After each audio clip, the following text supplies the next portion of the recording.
El héroe del sueño. Ahora se está mostrando que sí puedes escapar. Lo único que tienes que hacer es ver el problema tal como es, y no de la manera que lo has urdido.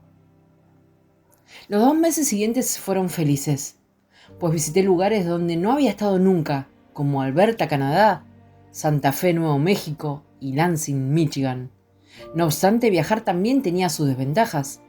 Por los problemas meteorológicos y las cancelaciones, el viaje desde Portland, Maine hasta Santa Fe me exigió tomar 4 vuelos distintos el mismo día. Además, cuando cancelaron mi vuelo y tuve que volver a hacer la reserva en el aeropuerto, el ordenador mostraba que yo acababa de comprar mi billete. No tenía en consideración el hecho de que la aerolínea había cancelado el vuelo para el que yo había comprado un billete con mes y medio de antelación. Como había comprado el billete en las 24 horas anteriores, eso hacía de mí un riesgo para la seguridad y me etiquetaron de seleccionado. A los seleccionados se les separa inmediatamente y se les cachea y repasan detenidamente tu equipaje de mano, causándote más retrasos, vergüenzas y frustración. Era desconcertante pensar que aunque la mayoría de los secuestradores del 11 de septiembre de 2001 eran de Arabia Saudí, aquí estaba mi gobierno registrando a un viajero habitual como yo, además de a los niños y a las señoras mayores. Entretanto, a toda la familia Bin Laden se le había permitido abandonar los Estados Unidos tan solo una semana después del 11 de septiembre sin pedirles información, mientras que todo el resto del país se le había prohibido volar. Posteriormente, al visitar otros países, vi que los aeropuertos tenían máquinas para escanear más sofisticadas, y yo no tenía que sacar el ordenador de la maleta y de su funda para ser escaneado, como me veía obligado a hacer en los Estados Unidos. Incluso las cintas transportadoras del equipaje eran tecnológicamente más sofisticadas. Estaba empezando a pensar que los Estados Unidos se estaban quedando atrás por su incapacidad de generar políticas inteligentes y que mi país estaba gobernado por las influencias corporativas y por la corrupción. Intenté ver todo como una oportunidad de perdonar. Pero, ¿significa eso que no debía hacer nada con respecto a la ineptitud de mi país? Y si podía hacer algo, ¿qué era? ¿Qué otra cosa podía hacer la gente americana en una elección nacional más que responder al miedo? Bastaba con una mirada superficial a los noticieros para ver que la mayoría de mis conciudadanos estaban siendo manipulados por expertos que intentaban hacer todo lo posible para capitalizar la tragedia del 11 de septiembre. En general, no obstante, viajar era interesante para mí, y la energía que me llegaba de la gente que asistía a mis talleres a veces hacía que me sintiera mejor al final de un largo día de trabajo que al principio. Mi experiencia era que algo estaba siendo expresado a través de mí y ocasionalmente la información se expresaba con tanta fluidez que era como si yo estuviera fuera de mi cuerpo observándome dar el taller y en realidad no fuera yo quien lo estaba dando. La gente me informaba regularmente de que veía a mi alrededor luces de distintas formas y colores, y ocasionalmente algunos decían que habían visto mi cara cambiar y que de repente parecía más joven. En algún momento del día me encontraba con la mayoría de la gente que había venido y habitualmente me daban las gracias por el evento del día y por el libro. Eso hacía que me sintiera muy feliz de que me hubieran guiado a viajar. De no haberlo hecho, nunca habría sabido cuánto significaba un curso de milagros y la desaparición del universo para la gente. Incluso cuando a veces alguien te escribe un mail amistoso, no puedes ver la expresión de su cara ni oír el tono de su voz. En persona, en cambio, sus verdaderos sentimientos se muestran con gran claridad. Tenía muchas ganas de que llegara la siguiente visita de Arten y Pursá, esperada para finales de agosto. Como siempre, cuando aparecieron, no perdieron el tiempo en empezar. Arten, nos dijiste que querías hablar de la película La Pasión de Cristo. Muchas veces en las películas a Jesús, o J, como seguiremos llamándole. Gary, ¿podrías llamarle J perro? Arten, muchas veces se ha presentado un retrato de J como una figura sufriente, llena de angustia. Él no era así en absoluto. Era una figura pacífica, con una sonrisa amable. Sus ojos eran claros y amorosos. No había miedo en él, porque sabía que no había nada que temer. Nada que el mundo pudiera hacerle le podía afectar. Él no era un cuerpo. Él no se creía especial.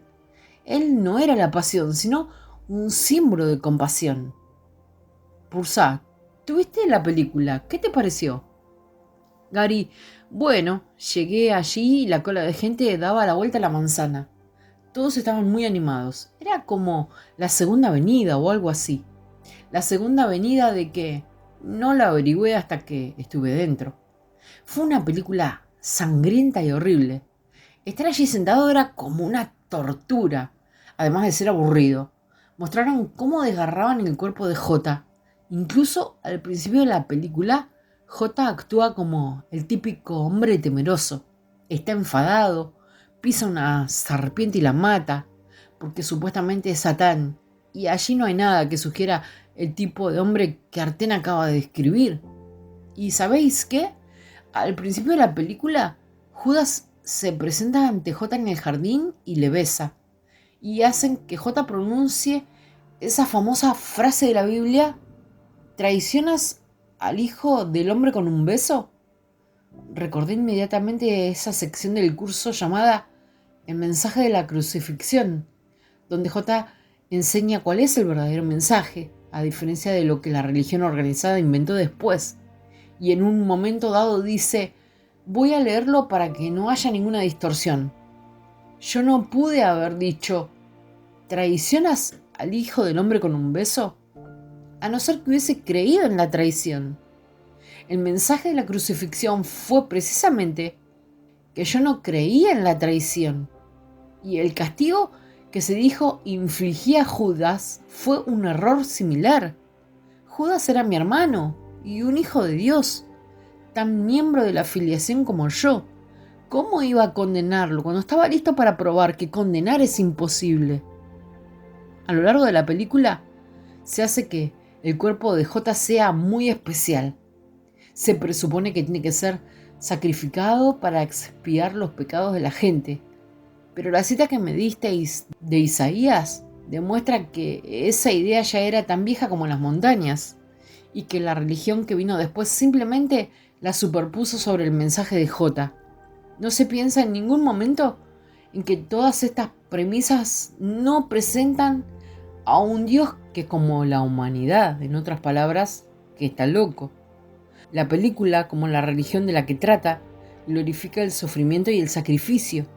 Y la gente llevó a sus hijos de 9 y 10 años a ver aquella cosa.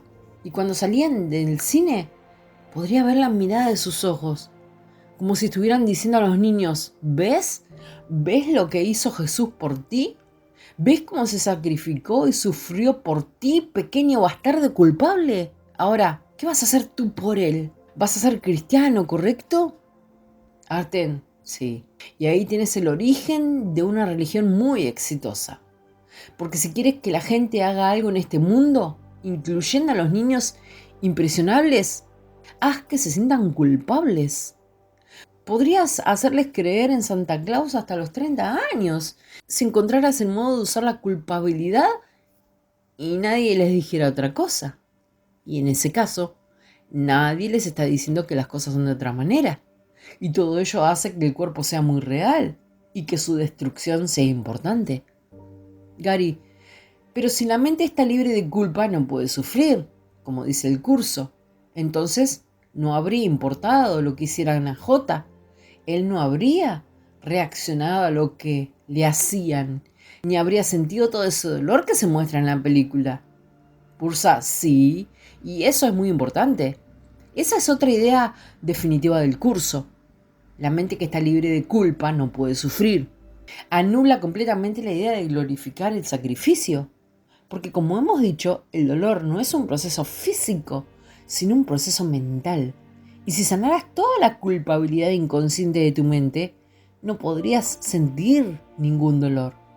Eso cambia el mensaje de la crucifixión, dejando atrás la idea de adorar el sufrimiento y el sacrificio, y haciendo que sea la demostración de que si estuvieras curado, sería imposible que sintieras dolor o sufrieras. Pero el sufrimiento, como el que la gente cree que J padeció, es la marca distintiva de la religión con la que él no tuvo nada que ver, aunque fue fundada en su nombre. Gary, ellos tienen una crucifijación. Arten, sí, Pero el verdadero mensaje de J es lo opuesto a hacer del cuerpo algo real. De hecho, si quieres ser como J, has de experimentar que el cuerpo no tiene ningún significado.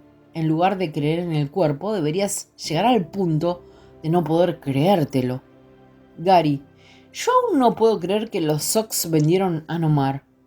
Arten, un prerequisito para no creer en el cuerpo es entender el sueño y el lugar que el cuerpo ocupa en él. Voy a darte un par de citas del curso y después quiero que leas algo. En primer lugar, hemos dicho que la falsa creación es el sufrimiento del cuerpo. Una idea que, tal como entiendes ahora, está causada por la culpabilidad inconsciente. No podía tener nada que ver con J. Con relación a esto, escucha lo que dice en la sección del curso llamada El puente al mundo real. Alégrate de haber escapado de la parodia de salvación que el ego te ofrecía y no mires atrás a la farsa que hacía en tus relaciones.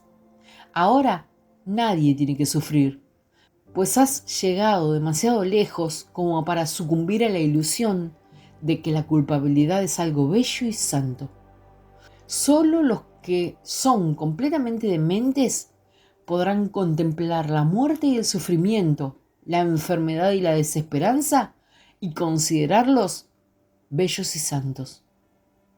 El Espíritu Santo hará un excelente intercambio contigo si lo aceptas, como dice J en la sección Los obstáculos a la paz. Tu pequeño papel consiste únicamente en entregarle al Espíritu Santo la idea del sacrificio en su totalidad y aceptar la paz que Él te ofrece a cambio sin imponer ningún límite que impida su extensión, lo cual limitaría tu conciencia de ella. Y continúa diciendo en la misma sección, ¿por qué razón es el cuerpo tan importante para ti? Aquello de lo que se compone ciertamente no es valioso. Y es igualmente cierto que tú no puedes sentir nada. Te transmite las sensaciones que tú deseas, pues el cuerpo, al igual que cualquier otro medio de comunicación, recibe y transmite los mensajes que se le dan. Pero estos le son completamente indiferentes. Todos los sentimientos con los que se revisten dichos mensajes los proporcionan el emisor y el receptor. Tanto el ego como el Espíritu Santo reconocen esto, y ambos reconocen también que aquí el emisor y el receptor son uno y lo mismo. El Espíritu Santo te dice esto con alegría. El ego te lo oculta, pues no quiere que seas consciente de ello. ¿Quién transmitiría mensajes de odio y de ataque si entendiese que se los está enviando a sí mismo? ¿Quién se acusaría? Se declararía culpable y se condenaría a sí mismo. Gary, creo que esa convicción que estás haciéndotelo a ti mismo es importante, porque cuando lo recuerdas no quieres hacerte daño de ti mismo, y cuanto más te lo crees, más probable es que lo recuerdes en las situaciones cotidianas. Arten, exactamente. Y en cuanto empiezas a cuestionar tus antiguas creencias, pueden ocurrir algunas cosas interesantes, como has escuchado en algunos lectores del libro. Nota: ocasionalmente oía decir a los lectores que experimentaban síntomas de vértigo durante o después de leer la desaparición. Un amigo mío, el reverendo Dougley, dio una clase sobre el libro y dijo que varios de sus alumnos informaron que tenían esos mismos síntomas. Aquello me recordó una ocasión años antes, cuando yo estaba practicando los ejercicios del curso. Hubo varias veces en las que al despertarme por la mañana miraba hacia arriba y veía que el techo daba vueltas en círculos.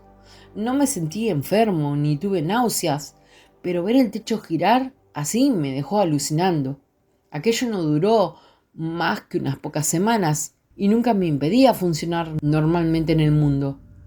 Cuando más adelante escuché informes de que la gente le estaba ocurriendo cosas parecidas al leer la desaparición, pensé que era genial. Gary, sí, ¿te refieres al vértigo? Al oír eso sentí que el libro realmente debía tener algo. Se estaba causando en la gente reacciones similares a las que el curso produjo en mí.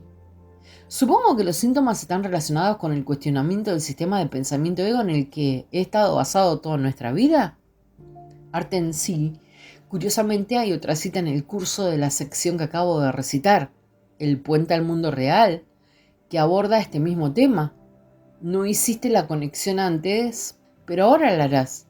Aquí, J está hablando del proceso de cruzar el puente desde tu antigua experiencia de vida como ego hasta la vida del Espíritu Santo en el mundo real. El puente en sí no es más que una transición en la perspectiva que se tiene de la realidad. A este lado, ves todo sumamente distorsionado y desde una perspectiva errónea. Lo que es pequeño e insignificante se enaltece, y lo que es fuerte y poderoso no se le concede ningún valor. Durante la transición hay un periodo de confusión, en la que es posible experimentar una sensación de desorientación. No tengas miedo de esto, pues lo único que significa es que has estado dispuesto a abandonar el marco de referencia distorsionado que parecía tener tu mundo intacto. Gary, ¿eso es todo? ¿Solo significa que estoy dispuesta a soltar lo que ha mantenido mi mundo en una pieza? ¿Qué leches? No necesito que nada mantenga mi mundo en una pieza. Arten, todo lo que necesitas es al Espíritu Santo. Entonces puedes soltar el mundo que pensabas que era tuyo e intercambiarlo por el mundo real. Gary, creo que sé lo que es el mundo real, pero ¿podrías refrescarme las ideas? Arten, una cita sucinta, hermano, que es esta.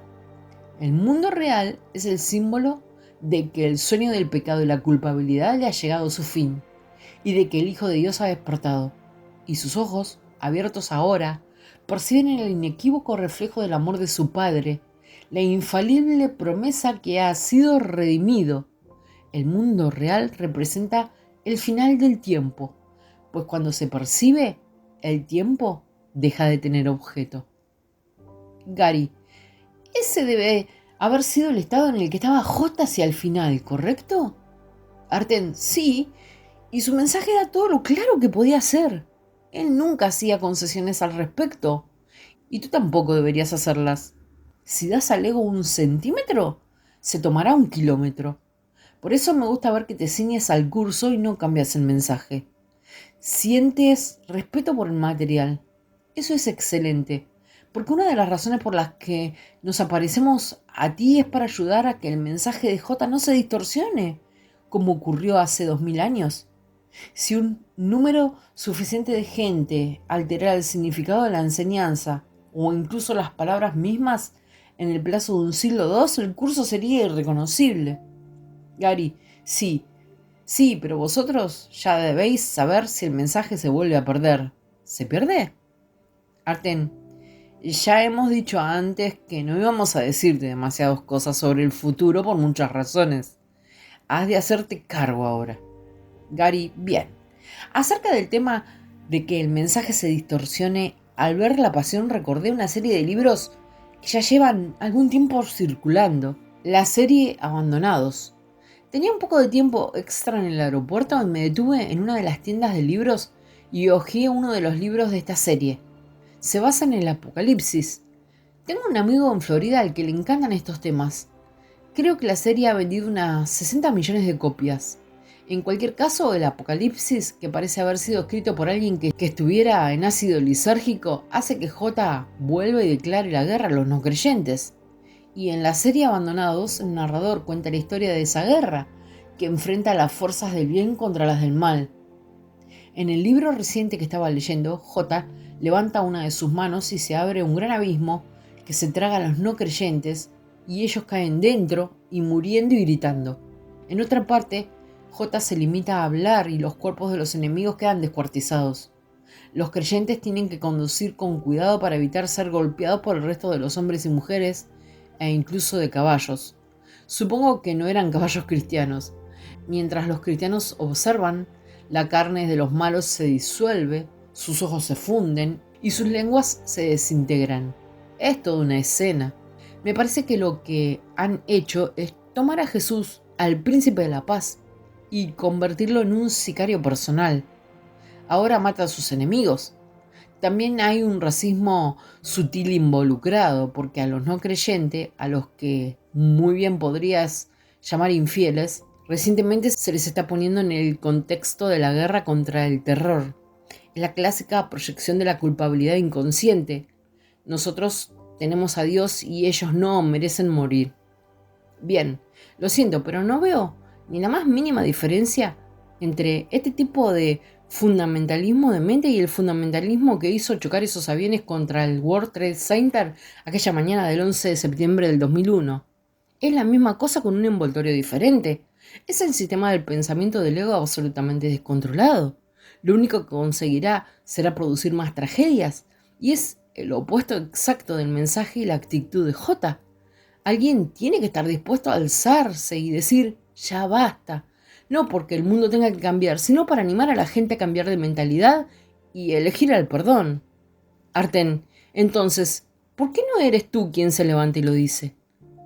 Gary, ya sé, me ha llevado mucho tiempo entenderlo, pero una de las razones por las que me elegisteis a mí es que no tengo nada que perder.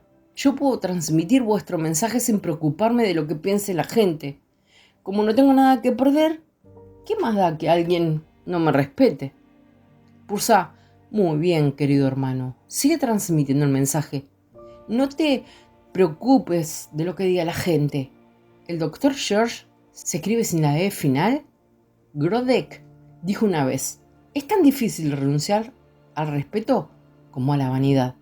Simplemente sé tú mismo y divulga el mensaje. En cuanto a los resultados, todas las cosas ocurren tal como han de ocurrir en cualquier caso. Si algo no debe ocurrir, nunca podrás hacer que ocurra. Y si algo debe ocurrir, no hay nada en el mundo que puedas hacer para impedirlo. Entonces, ¿por qué no te limitas a ser fiel a la verdad del Espíritu Santo y dejas que el resto se encargue de sí mismo? En cuanto a rencillas políticas, ahora ya sabes para qué sirve la política. Si practicas el perdón, tu progreso está asegurado. Gary, sí, a veces me despisto un poco, pero siempre recuerdo la verdad muy rápidamente. Es interesante observar a los activistas medioambientales y a los pacifistas. Conozco algunos activistas por la paz que detestan a la gente.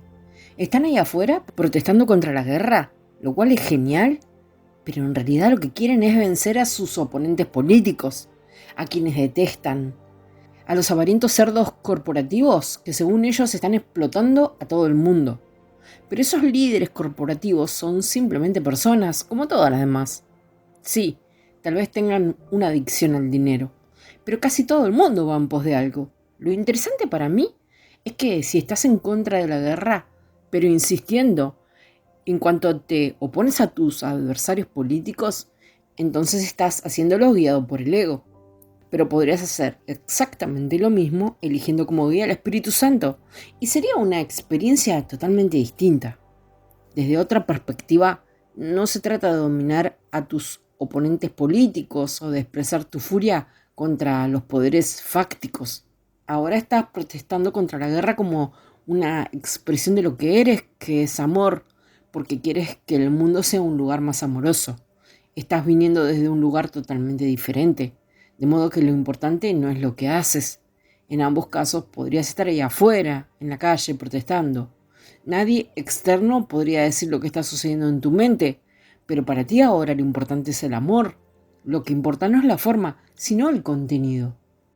Pursa, oye, ¿quién es el profesor aquí? Es broma.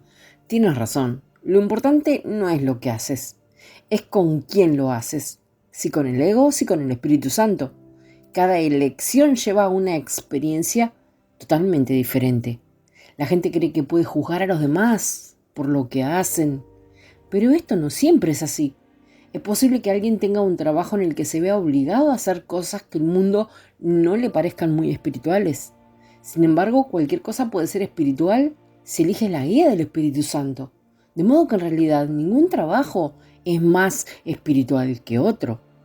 Ahora bien, aunque lo que haces no sea el lugar donde has de enfocarte, también hemos señalado que tus acciones son el resultado de lo que piensas. De modo que a veces se puede decir mucho de la gente por su forma de ser. Por ejemplo, si alguien acostumbra a estar enfadado y dice cosas rudas a la gente, ¿qué dice eso de él? Gary, bueno, probablemente se odie a sí mismo. Pursa, sí, tu manera de tratar a los demás es un buen indicador de cómo te sientes contigo mismo. Si les miras con hostilidad, estás diciendo que tienes una mente en conflicto. Si les miras con bondad, eso es un síntoma de que tienes la mente en paz. No solo eso, sino que tu manera de tratar a los demás determinará y reforzará cómo te sientes contigo mismo. Se trata de un ciclo, y puedes ser un ciclo virtuoso o un ciclo vicioso.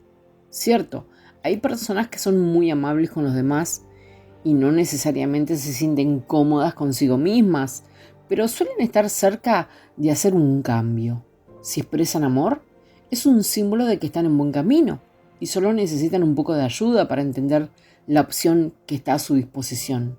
En cuanto lo hagan, es más probable que elijan su fuerza, el Espíritu Santo dentro de ellos, en lugar de su debilidad, que es el ego. Gary, he oído a grandes personas, desde el Dalai Lama hasta Ken Wapnick, insistir en la importancia de ser bondadoso. Ahora entiendo lo que querían decir. Si tu manera de ver a los demás dice mucho de cómo te sientes ahora y también determina cómo te sentirás contigo mismo en el futuro, en realidad te estás haciendo un favor siendo bondadoso y compasivo. Pursa, muy cierto. A propósito, reciben nuestras alabanzas por cómo tratas a la gente cuando viajas. Muchos profesores, bajo la presión del viaje y los programas apretados, ceden a la tentación de descargar en los demás.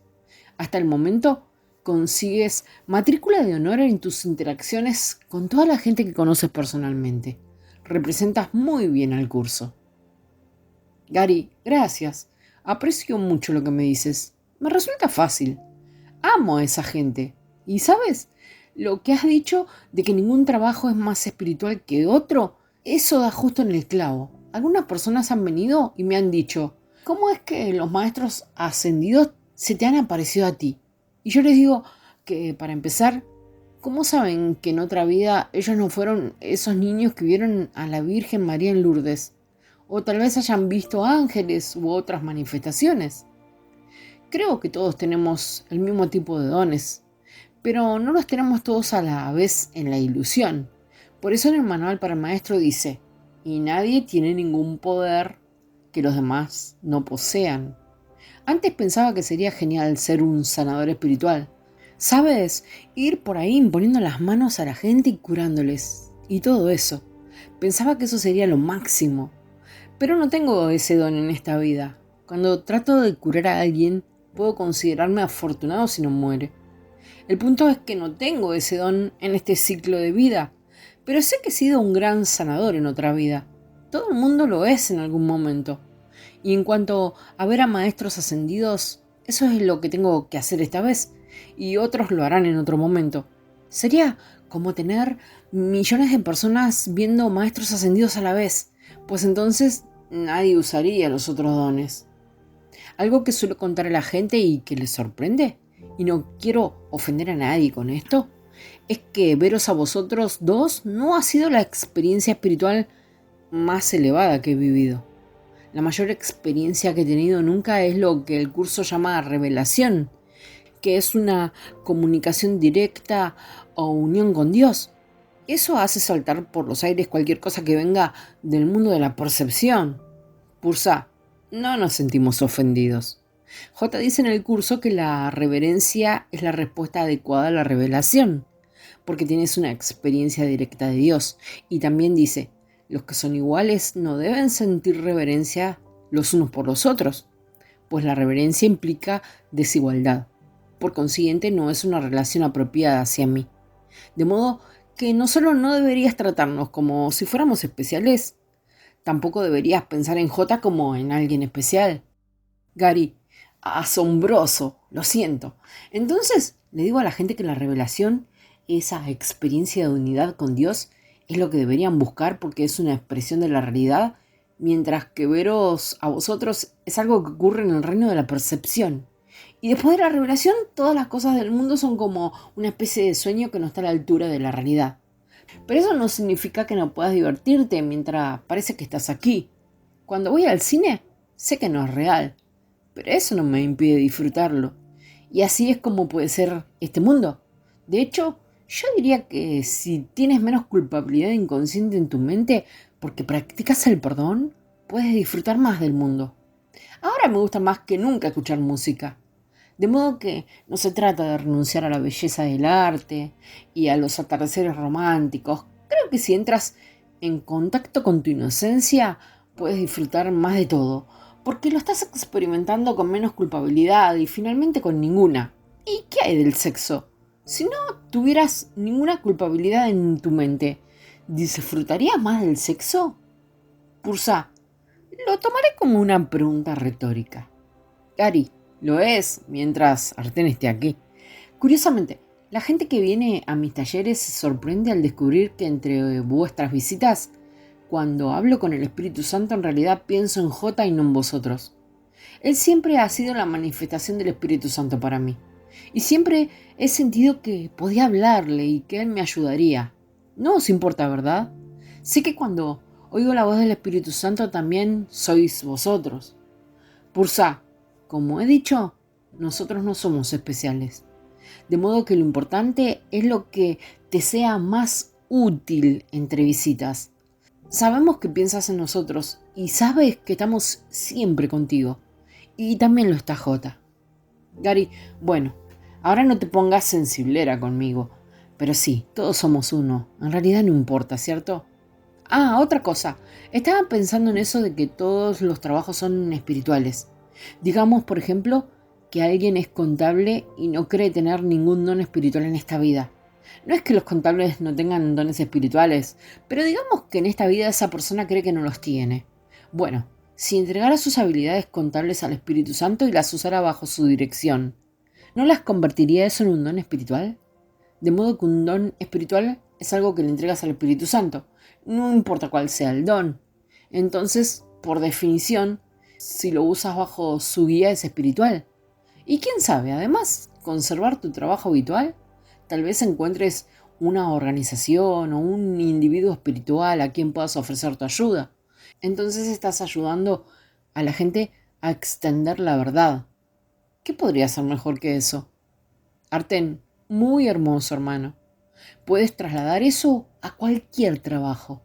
Tal vez, en algunos casos, el Espíritu Santo querrá que la persona use su trabajo para practicar el perdón. Si lo hace, entonces es un trabajo espiritual. No importa de qué se trate. Gary, me habías dicho que esta vez hablaríamos de la muerte. Tengo muchas ganas de abordar el tema. Arten, de acuerdo, sabio. Enseguida entraremos en él. Pero es esencial que comprendas que también experimentes, como resultado de tu práctica del perdón, la naturaleza onírica de este mundo.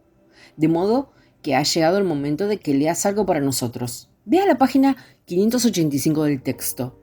Gary, déjame ver. ¿El héroe del sueño? No he leído esto desde hace algún tiempo.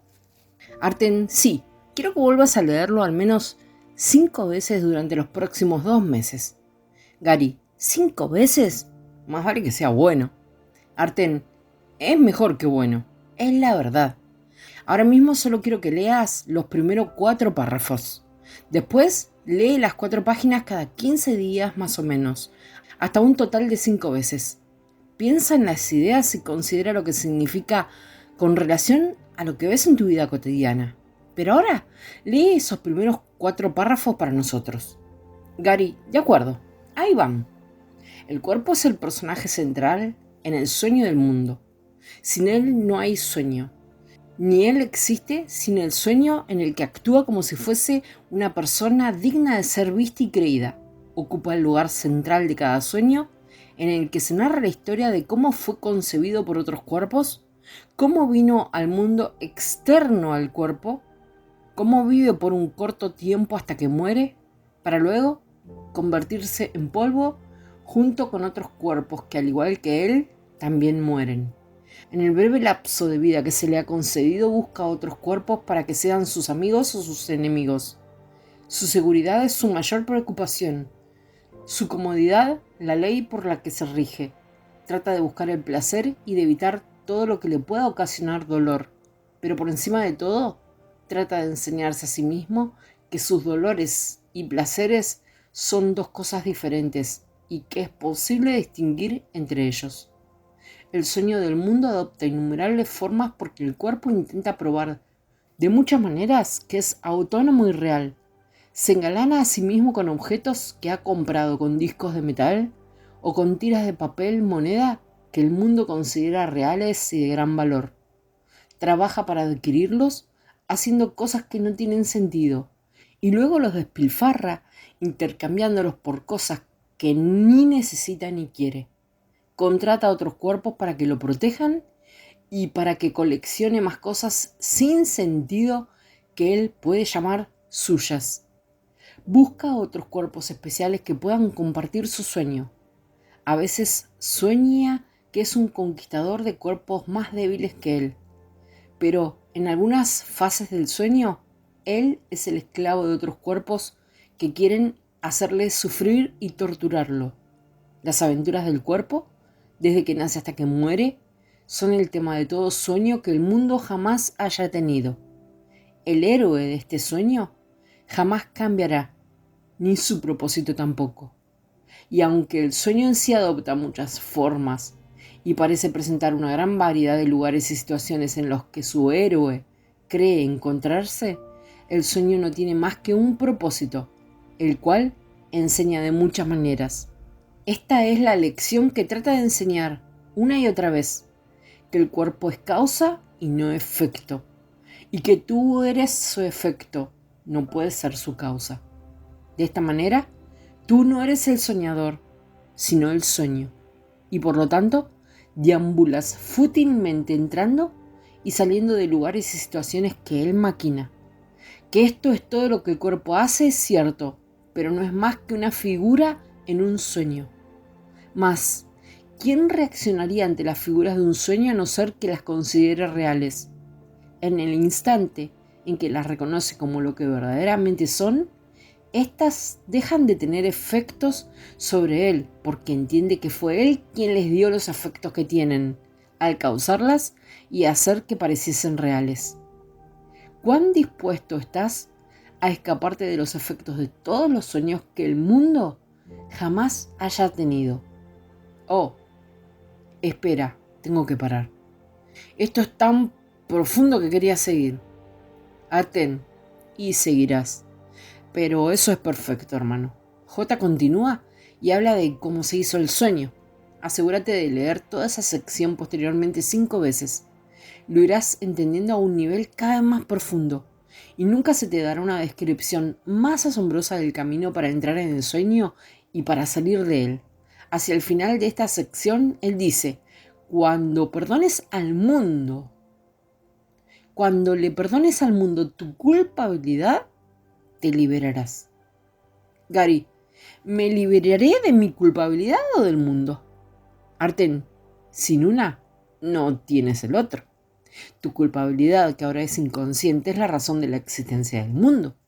Tu trabajo es deshacerlo. Así es como se rompe el ciclo de nacimiento y muerte. Pursa, hablando de muerte. Gary, debería sonar un redoble de tambores antes de que digas eso. Pursa, lo que iba a decir era que entraremos en el tema de la muerte dentro de unos minutos. Pero primero, recuerda que cuanto más perdones, menos te dejarás engañar por los trucos del ego. Como dice J en el curso sobre los maestros de Dios, quienes observan a los personajes del sueño ir y venir, variar y cambiar, sufrir y morir, mas no se dejan engañar por lo que ven. Reconocen que considerar a una de las figuras del sueño como enferma y separada no es más real que considerarla saludable y hermosa. De modo que los cuerpos, enfermos o sanos, en realidad son todos lo mismo, porque ninguno de ellos es verdad, y en realidad no hay ninguna diferencia entre la enfermedad y la muerte. Simplemente son diferentes niveles ilusorios del pensamiento de separación de Dios. Gary, de modo que la única diferencia entre una ranura y una tumba es la profundidad. Pursa, sí, hombre divertido. Y la profundidad también es una ilusión. Esa última cita era del manual para el maestro, y la siguiente es del texto. Queremos mostrarte que el curso está diciendo lo mismo en todo momento, desde el texto hasta el libro de ejercicios, y el manual para el maestro es una enseñanza puramente no dualista. Es consistente y ciertamente lo es. Significa que solo hay una manera auténtica de interpretarlo. En el texto J dice: lo único que las apariencias pueden hacer es engañar a la mente que desea ser engañada, mas tú puedes tomar una decisión muy simple que te situará por siempre más allá del engaño. Esa elección simple es el perdón y se aplica del mismo modo a todas las cosas, incluyendo la muerte. Considera estas palabras del libro de ejercicios. Tú crees que la muerte es algo que solo tiene que ver con el cuerpo. Sin embargo, es solo una idea y no tiene nada que ver con lo que se considera físico. Los pensamientos están en la mente. Estos pueden entonces aplicarse según lo dicte la mente. Y es en su punto de origen donde debe efectuarse el cambio si es que éste ha de tener lugar. Las ideas no abandonan su fuente. El énfasis que el curso ha puesto en esta idea se debe al papel central que ocupa en nuestros intentos de que cambies de parecer con respecto a ti mismo. Es la razón de que puedes curar, es la causa de la curación, es la causa de que no puedes morir. Su veracidad se estableció como uno con Dios. Y dice al comienzo del párrafo siguiente: la muerte es el pensamiento de que estás separado de tu Creador. Posteriormente, en la misma lección del libro de ejercicios, J dice: lo que parece morir no es sino la señal de que la mente está dormida. Y un poco después, su forma puede cambiar, así como aparentar ser lo que no es. Mas la mente es mente, tanto si está despierta como dormida. Y esta es otra cita sobre la mente que viene en esa lección.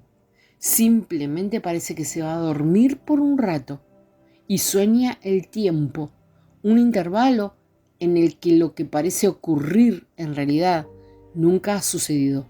Los cambios ocurridos carecen de fundamento y los acontecimientos que parecen tener lugar no están en ninguna parte. Cuando la mente despierta, sencillamente continúa siendo como siempre fue. Gary: de modo que en realidad todo solo es un sueño. Y supongo que cuando deshacemos el ego y despertamos, experimentamos que en realidad nunca nos fuimos de casa. Más adelante, cuando dejamos el cuerpo de lado por última vez y no tenemos necesidad de volver, la experiencia de ser uno con Dios se convierte en nuestra realidad permanente y nunca se detiene. Arten: así es, compañero. Y recuerda, despertar es despertar completamente. Dormir es dormir. No importa si sueñas que estás vivo o si sueñas que estás muerto. Ninguno de ellos es verdad, como dice el curso. Sin embargo, abandonarte a la muerte no pone fin al conflicto. Gary: de modo que no hay una vía de salida fácil. Tienes que hacer el trabajo del perdón, porque de otro modo seguirás soñando que vuelves a completar tus lecciones y despertar definitivamente. Arten: sí, estamos acercándonos al final de nuestra visita y queremos completar nuestro comentario sobre la muerte. Debe quedar claro que la muerte no es más real que la vida en el cuerpo. Ninguna de ellas es verdad. La verdad, vida, es total y permanente. Como dice el curso, la extraña creencia de que una parte de las cosas que mueren pueden seguir existiendo separada de lo que muere, tampoco proclama a un Dios amoroso ni vuelve a sentar las bases para que se tenga confianza. Gary: de modo que lo que algunas personas denominan su alma, que continúa después de la muerte, en realidad es una mente aparentemente separada. Arten: esa es una observación brillante y muy budista. El verdadero espíritu es completo y permanente. Esa es tu realidad inmortal.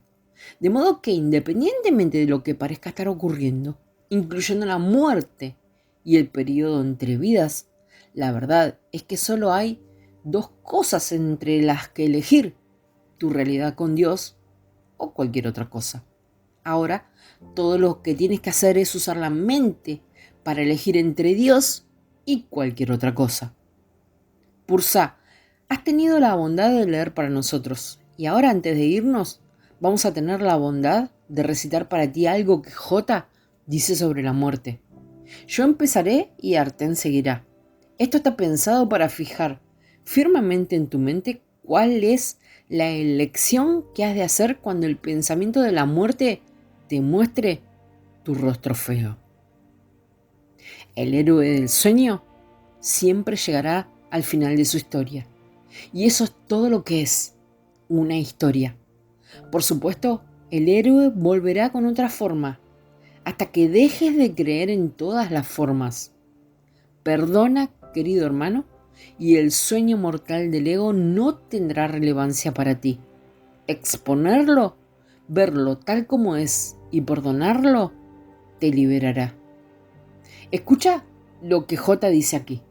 La muerte es el sueño central de donde emanan todas las ilusiones. ¿No es acaso una locura pensar que la vida no es otra cosa que nacer, envejecer, perder vitalidad y finalmente morir? Ya hemos planteado esta pregunta anteriormente, pero ahora debemos examinarla con mayor detenimiento. La creencia fija e inalterable del mundo es que todas las cosas nacen para morir. Se considera que así es como opera la naturaleza, y ello no se debe poner en tela de juicio, sino que debe aceptarse como la ley natural de la vida. Lo cíclico, lo cambiante y lo incierto, lo inestable y lo inconstante, lo que de alguna manera crece y mengua siguiendo una trayectoria determinada, es lo que se considera la voluntad de Dios. Y nadie se pregunta si un creador benigno hubiese podido disponer algo así. Arten, la realidad de la muerte está firmemente arraigada en la creencia de que el Hijo de Dios es un cuerpo. Y si Dios hubiese creado cuerpos, la muerte sería ciertamente real. Pero en este caso Dios no sería amoroso. Pursa, si el universo que percibimos fuese tal como Dios lo creó, sería imposible pensar que Dios es amoroso, pues aquel que ha decretado que todas las cosas mueran y acaben en polvo, desilusión y desesperanza, no puede sino inspirar temor. Tu insignificante vida está en sus manos, suspendida de un hilo que le está listo para cortar sin ningún remordimiento y sin que le importe, tal vez hoy mismo. Y aun si esperase, el fin es seguro de todas formas. El que ama a un Dios así no conoce el amor, ya que ha negado que la vida es real. La muerte se ha convertido en el símbolo de la vida. Su mundo es ahora un campo de batalla en donde reina la contradicción y los opuestos luchan en una guerra interminable. Allí, donde hay muerte, es imposible la paz. Arten, la muerte es el símbolo del temor a Dios. La idea de la muerte oculta su amor y lo mantiene al margen de la conciencia, cual un escudo puesto en alto para bloquear el sol. Lo siniestro de este símbolo basta para demostrar que la muerte no puede coexistir con Dios. La muerte presenta la imagen del Hijo de Dios en la que éste acaba descansando en paz en los brazos de la devastación, donde los gusanos lo esperan para darle la bienvenida y así prolongar un poco más su propia existencia gracias a la muerte. En la naturaleza, el devorarse unos a otros es la ley de la vida. Dios está loco y el miedo es real. Como ves, J no se contiene a la hora de exponer la verdadera naturaleza de este mundo y lo que diría sobre Dios si él fuera el responsable del mundo. Gary, bien. ¿Sabes? Probablemente podría escribir una canción con eso. Pero, ahora en serio, lo entiendo. Pursa, ya veo. Es inquietante pero verdadero. Y esa cita de que devorar es la ley de la vida en la naturaleza me ha recordado algo. Nunca fuiste vegetariano, ¿verdad? Gary, no. Creo que hay un lugar para todas las criaturas de Dios, generalmente al lado del puré de patatas. Pursa, eso está bien, hermano, siempre que no lo hagas real. Como todo lo demás, si ser vegetariano se hace desde un lugar de amor y como una expresión de amor, entonces es algo hermoso. Si se hace para decir que los demás están equivocados por no ser vegetarianos, entonces aprisionará la mente. Te digo esto porque ahora estás conociendo a muchos vegetarianos y podría ser bueno para ti ayudarles a mantener las cosas en perspectiva. Arten, Y siguiendo con esa nota, ya es hora de que te quedes solo para pensar un rato en todo esto. Tal vez también quieras empezar a pensar en un título para nuestro libro. Esta vez vamos a dejar que tú le pongas el nombre. La última vez fue Pursa quien te dio el título en las primeras 4 frases que te dijo en aquella primera visita, pero tardaste años en entenderlo. Esta vez te dejaremos elegir. Gary, genial, gracias. Pursa, vamos a darte un dicho del curso para que pienses en él justo antes de salir al escenario a hablar durante los próximos 2 meses. Lo estás haciendo bien con tu práctica de perdón en esa área. Esto ayudará a acelerarte. A propósito, vas a tener una gran sorpresa antes de que volvamos. Disfrútala. Gary, ¿algo bueno? Me gustan las buenas sorpresas. Pursa, esta te gustará. Te darás cuenta de a qué me refiero cuando ocurra. Se desarrollará a lo largo de los próximos 2 meses.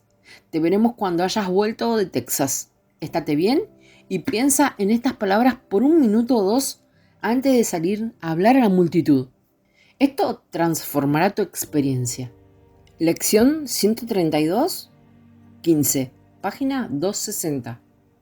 Yo, que sigo siendo tal como Dios me creó, quiero liberar al mundo de todo lo que jamás pensé que era. Pues yo soy real porque el mundo no lo es. Y quiero conocer mi propia realidad. Entonces, Artén y Pursa retornaron al espíritu, y yo me quedé pensando durante horas sobre todo lo que habíamos hablado. También tenía muchas ganas de averiguar cuál era la sorpresa a la que se había referido Pursa.